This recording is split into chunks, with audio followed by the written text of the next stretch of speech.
हो, गेल्या आठवड्यामध्ये जो प्रचंड मोठा पाऊस पडला त्यामुळं शेतकऱ्यांचं मोठ्या प्रमाणामध्ये नुकसान झालेलं आहे। विशेषतः मुखेड तालुक्यामध्ये फार मोठं नुकसान झालेलं आहे।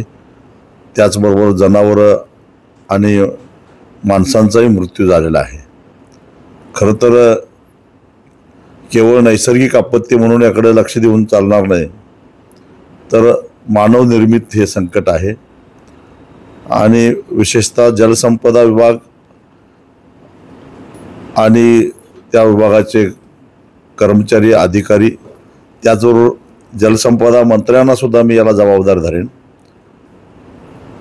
आणि त्यामुळेच 8 लोकांचा विनाकारण बळी गेलेला आहे आणि त्यांच्यावर सदोष मनुष्यवधाचा गुन्हा दाखल होणं गरजेचं आहे।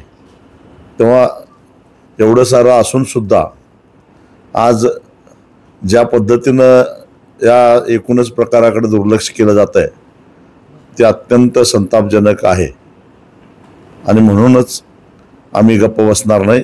स्वाभिमानी शेतकरी संघटना ताकदीनं आवाज उठवून जे वर्षानुवर्ष प्रकल्पग्रस्त म्हणून हेलपाटे घालत राहिले, सरकारकडे भीक मागत राहिले, त्यांना न्याय मिळाला नाही आणि शेवटी त्यांना समाधी घ्यावी लागली, याचा जाब सरकारला विचारल्याशिवाय आम्ही सोडणार नाही। प्रामुख्याने रावणगाव आणि हसनाळ हे पूर्ण गाव उद्ध्वस्त झाले। अभियंता विवेकानंद तिडके यांच्यावर आहे, पण तुम्हाला वाटतं फक्त कार्यकारी अभियंता केवळ कार्यकारी अभियंता नाही, मी सांगितलं जलसंपदा मंत्र्यांना सुद्धा जबाबदार धरलं पाहिजे आणि त्यांनी राजीनामा दिला पाहिजे नैतिक जबाबदारी स्वीकारून। 1 नव्हे 2 नव्हे 8 माणसं दगावलेली आहेत आणि शेकडो जनावरं मृत्युमुखी पडलेली आहेत आणि त्यामुळं जलसंपदा मंत्र्यांना सुद्धा याची जबाबदारी नाकारता येणार नाही। मनोज जरांगे पाटील जे आहे ते उद्या मुंबईच्या दिशेने निघणार 29 तारखेला जे आहे ते आंदोलन आहे, मात्र कोर्टाने जे आहे ते परवानगी नाकारली। खरं तर सरकारनं हा प्रश्न अतिशय कौशल्यानं हाताळला पाहिजे। एका बाजूला गणपतीचा सण आहे, उत्सव आहे आणि दुसऱ्या बाजूला न्याय मागण्यासाठी गेल्या अनेक वर्षापासून मराठा समाज आरक्षणासाठी संघर्ष करतोय, झगडतोय। त्यांनाही न्याय देणं गरजेचं आहे, न्याय मिळाला पाहिजे। आणि ही जी परिस्थिती निर्माण झालेली आहे ती सरकारच्या चालढकलपणाच्या धोरणामुळे निर्माण झालेली आहे आणि त्यांनीच ते कौशल्याने हाताळून त्याच्यातून मध्यम मार्ग काढला पाहिजे। पण यावर प्रकाश आंबेडकर असं म्हणतात की मनोज जरांगे पाटलांनी निवडणुकीत श्रीमंत मराठ्यांचा प्रचार केला आणि आता गरीब मराठ्यांना मूर्ख बनवतात। मराठा समाजाला आरक्षण मिळालं पाहिजे म्हणून मी स्वतः सगळ्यात आधी लोकसभेमध्ये आवाज उठवलेला माणूस आहे।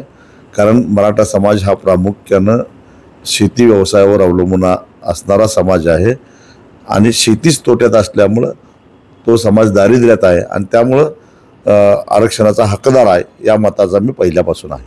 याच्यावर एकनाथ शिंदे असं यावर मुख्यमंत्री देवेंद्र फडणवीस असं म्हणतात की गणेश उत्सवात कोणी खोडा घालू नये, हिंदू सणात खोडा घालणाऱ्यांना छत्रपती शिवाजी महाराज निपात करायचे, अशा प्रकारे एक इशारा दिला त्यांनी। ते काही इशारा देऊत, त्यांची काही जबाबदारी आहे का नाही?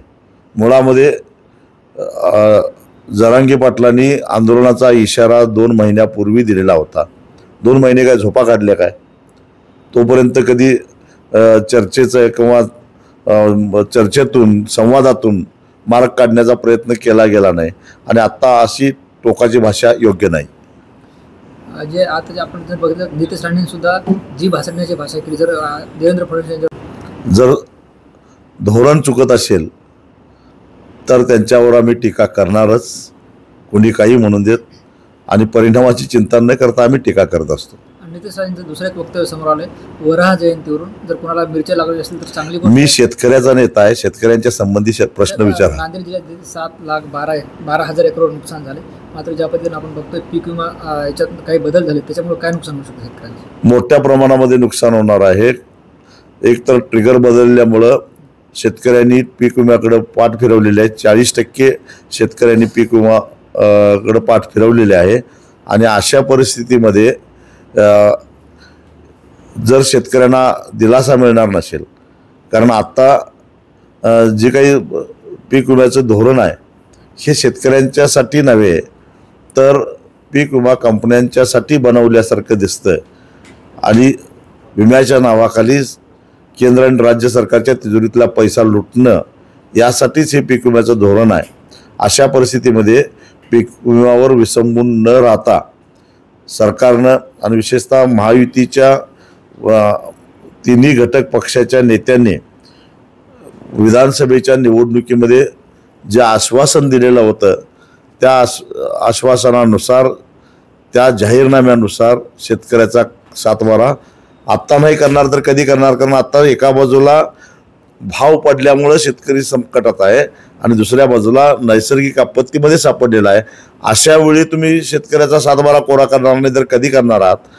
दररोज 8 शेतकऱ्यांच्या आत्महत्या होत आहेत. तेव्हा सरकारनं शेतकऱ्याचा सातबारा कोरा करणं हाच याच्यावर एकमेव उपाय आहे असं आमचं स्पष्ट मत आहे. प्रकल्प जो आहे तो प्रकल्प जर बघितला तर दौडची होती त्या गावकऱ्यांची की त्या प्रकल्पाला भेग्या पडलेल्या आहेत. आता तो म्हणजे काम करू शकेल का? त्याच्यामुळे त्याची ते रद्द करण्यात यावा असा नियम पण आहे. तर त्यावरती तुम्ही काय दप्तर दिरंगाई कशी असते याचं उत्तम उदाहरण म्हणजे हा प्रकल्प आहे. आणि त्यामुळं हा एकूणच प्रकल्प संशयास्पद आहे आणि याची संपूर्ण सखोल चौकशी झाली पाहिजे आणि त्याची एक श्वेतपत्रिका निघाली पाहिजे. दूध का दूध पाणी का पाणी होऊन जाईल. अलीकडच्या काळात एक वक्तव्य समोर आले, निसर्गाचं प्रचंड नुकसान केलं त्यामुळे आता कर्माची फळं भोगा, शेतकऱ्यांना उद्देशून हे वक्तव्य.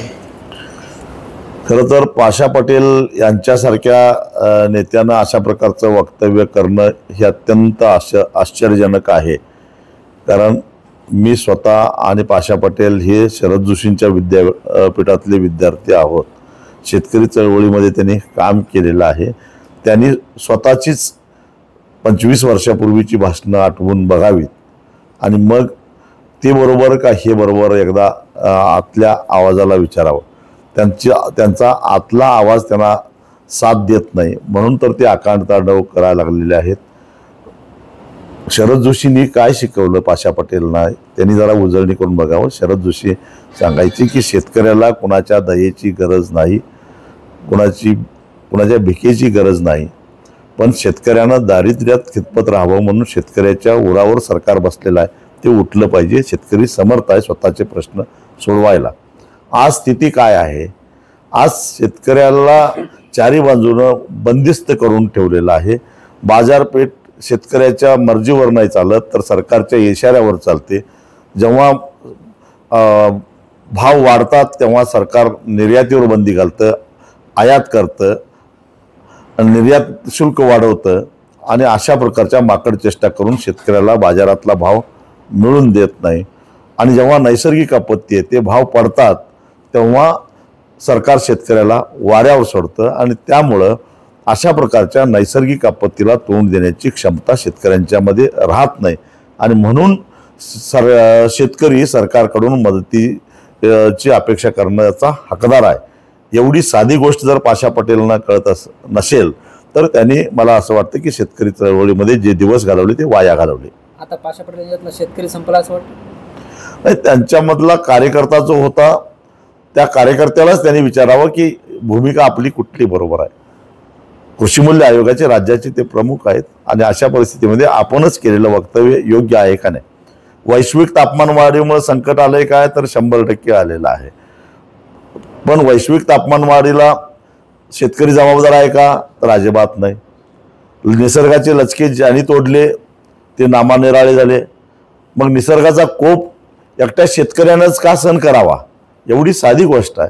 समाज म्हणून सगळ्यांची जबाबदारी आहे आणि समाजाचं प्रतिनिधित्व म्हणून सरकारची जबाबदारी आहे. आणि म्हणून सरकारनं नैसर्गिक आपत्तीमध्ये ज्यांचं नुकसान झालं आहे ते भरून देणं ही सरकारची जबाबदारी आहे.